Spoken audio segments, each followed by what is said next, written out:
12.57 volts. Yep, not very charged. I gotta say, I'm very happy with this. This is definitely worth $15. And it's working like a charm. Quite a while ago, I really made a nice score. For $15, I got 10 of these 6" by 6", 0.5 volt, 5 amp solar cells, or photovoltaic panels. That's about 40 watts for $15. That's not bad, and that was including shipping. But unfortunately, these are almost useless by themselves. The thing is, the solar cells themselves are extremely cheap. The thing that makes solar panels so expensive is the housing that protects them from the elements. So that's what we also have to work on. At first, I was going to use this steel shelf that I found. It would fit the cells perfectly. We'd have 5 by 2. That'd be 10 total. And we'd have this plexiglass over it to keep it safe. And then I would just seal it up with some silicone sealant or whatever, and it should be pretty good. But then I discovered I had this. This is from a funeral home. You would have the person who died, the picture of them in there, and like saying what they did or something about their life or whatever for the visitation. But this was in the trash. It was free just because the locks were a little bit broken. But I think that would be perfect for my solar panels, because all I have to do now is seal it up. I just add some sealant around here, which this pushes in because it's spring-loaded on the other side, so I could always easily change out the plastic or whatever, or actually take out this foam right here so I'd have more surface area.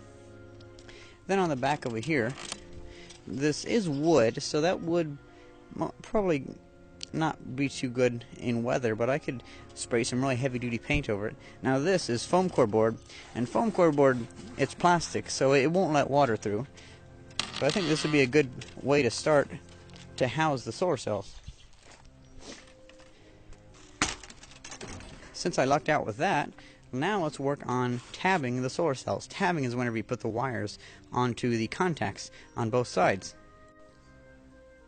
As you can see, I've already tabbed this cell, and I have to say, it came out pretty good. I just used 20 gauge wire from an old power supply that I took apart, and I'm only going to connect them on the bottom row, because all these squares are connected together, because this is the positive side, and all these ones are connected together. That's the negative side. So what I'm going to do is, I'm going to take each cell, and I'm going to hook 3 wires coming out the bottom. That way I can take them and I can lay them over each other, so the bottoms of this one can go on the top of this one, and I can solder them onto here.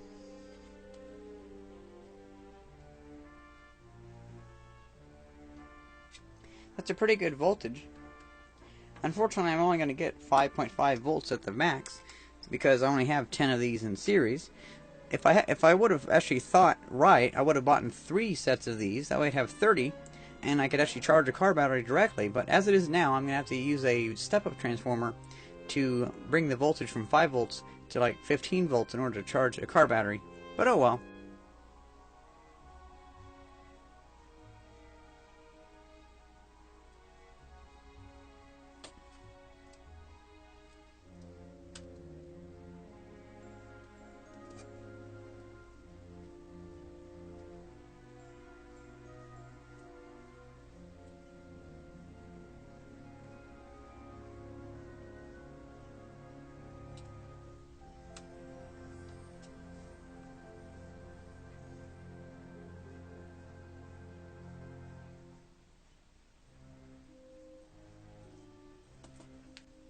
Well, that didn't take hardly any time at all. That's pretty awesome. I think that'll fit perfectly, and I can always have room to add 5 more cells if I get them. Let's see how that closes.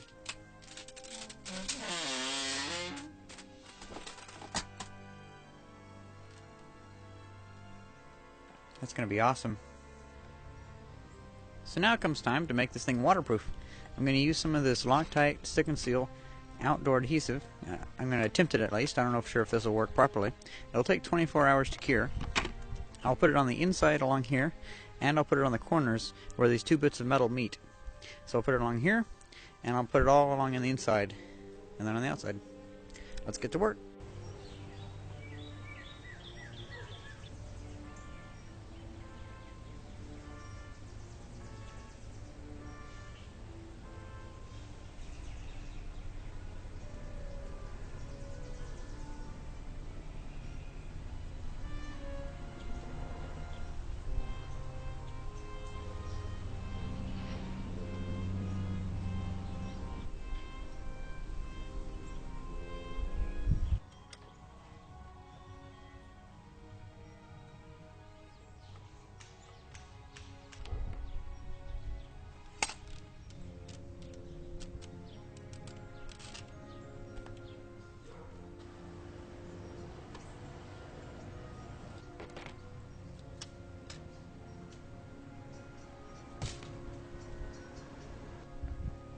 So while this front part is finishing drying and curing, we'll work on putting the solar cells onto the back panel.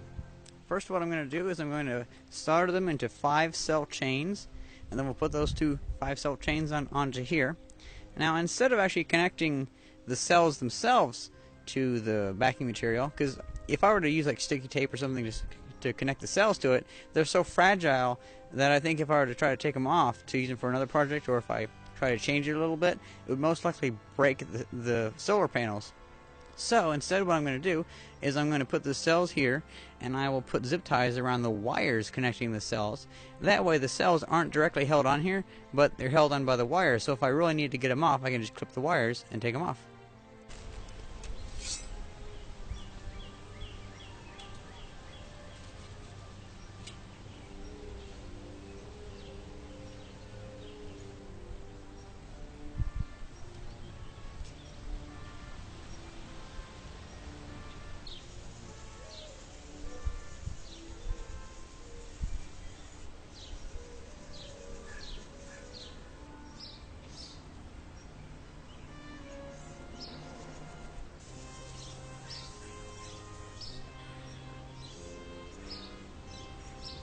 So now I'm going to attempt my zip tie method and see if it actually works.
And there you go.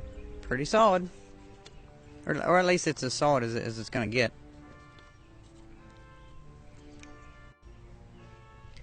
The sun is almost down. Let's see what voltage we get.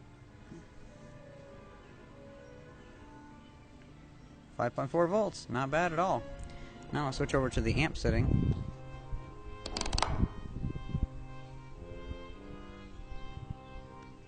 Half an amp. That's not bad at all, especially for this lighting right here, because we don't have. It's basically in the shadows. So here's the finished item. I took some foam core and put it here so it would stop the plastic from putting pressure onto the solar cells. And they're held on with the zip ties. I have the wiring coming through here to some holes in the back, and I just got a little jumper cable connecting the ends down there because it's not going to be holding that much power. It is a very nice day today, and we have plenty of sun.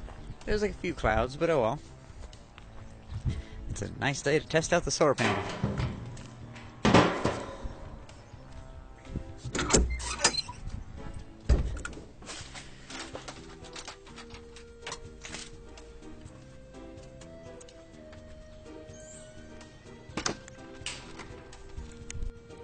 So here it's facing the sun, and I have this little 3.5 volt to 30 volt step-up transformer. It'll take in anything from 3.5 volts to 29 volts, and it'll put out anywhere from 4 volts or 5 volts to 30 volts.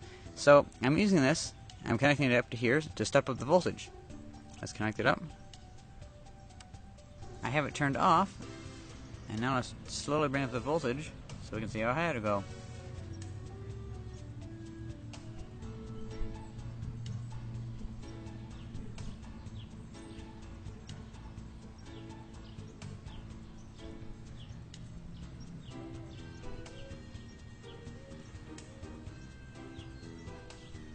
So it's peaking at about 350 milliamps of current. That's not too bad. Then again, it is pretty cloudy today, so maybe on a fully clear day, it'd give more power. What I might do is just have this on, have this panel, which feeds 5 volts, charge 4-volt lithium-ion cells, and then I'll set it on like a sensing circuit. So whenever the lithium-ion cells get close to full, then this will turn on. It'll drain the power from the 4-volt lithium cells into the 12-volt battery, and then this will continue to fill it. Because as it is right now, I'm going to have to adjust the amperage setting depending on how bright it is outside, because when it dims, this isn't given enough power, so the voltage drops and it kind of messes up. That might fix that problem. But still, it's doing pretty good. Ooh, it's coming along nicely. I say let's take this battery off, since this one is mostly charged anyway. Let's try a different one that most likely isn't as charged. 12.57 volts. Yep, not very charged.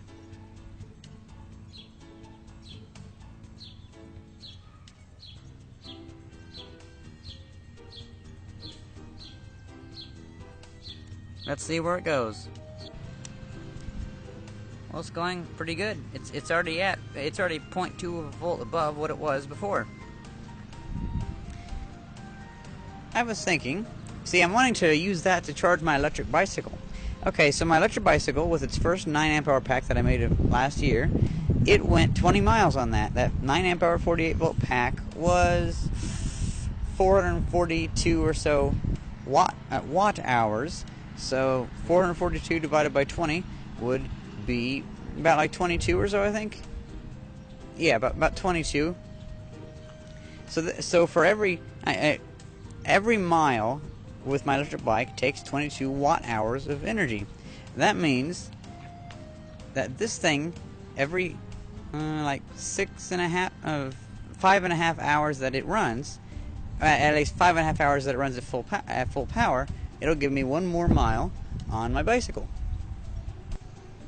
Now that my solar panel is working, I'm going to build myself a charging station out of this old late 1960s or early 1970s petrol pump.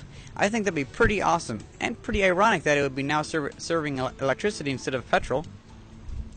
I figure I can put a couple deep cycle batteries in there, or what I can do is I can build a box next to it that'll hold all my batteries, because I'm just going to throw all my batteries in there. It'll have about 1200 amp hours, which is quite a bit, because I have about 8 truck batteries, a bunch of small ones. It'll not only keep them charged, but it'll also act as a power bank. Where I'm going to put it is over here, because underneath my wood pile, I'll finish burning off all that stuff this summer, and I'll put it on the big concrete slab that's covering the well. That'd be perfect, because I'm not going to be moving. I'm not going to be filling in the well anytime soon. And then I can have a wire up on the tree going over to the house, where I might have the solar panels up there. Or I might have them somewhere else. I haven't really figured out what would be the best spot.